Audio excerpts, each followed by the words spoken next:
Brother யாருக்காக ஆண்டவர் பேசுறான்னு தெரியல, சிஸ்டர் யாருக்காக பேசுறான்னு தெரியல. ஆனா மகளே, அவசரப்படாத மகளே, என் பலத்த கைக்குள்ள அடங்கி இரு.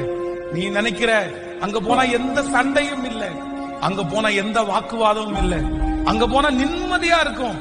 நான் நிம்மதியாச்சும் வாழுவேன் இல்ல, இந்த தொந்தரவு என்னால தாங்க முடியல, இந்த மன கஷ்டம் என்னால சகிக்கவே முடியல. நீ சிறுமைப்படுத்தப்படலாம், நீங்கள் அவமானப்படுத்தப்படலாம், உன் மனசு உடைஞ்சு போய் வந்திருக்கலாம். நான் கடந்து போகிற சிறுமை எவ்வளவு கஷ்டம் தெரியுமா? ஆனா ஆண்டவர் சொல்றாரு, கொஞ்ச நாளைக்கு நான் உன்னை உயர்த்துகிற வரைக்கும் அந்த பலத்த கைக்குள்ள நீ அடங்கி இரு.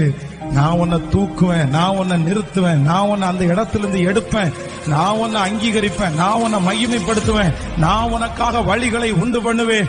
இந்த வருஷம் முடிகிறதுக்குள்ள நிறைய பேரை கர்த்தர் அவருடைய பலத்த கையினால எடுக்க போறாரு.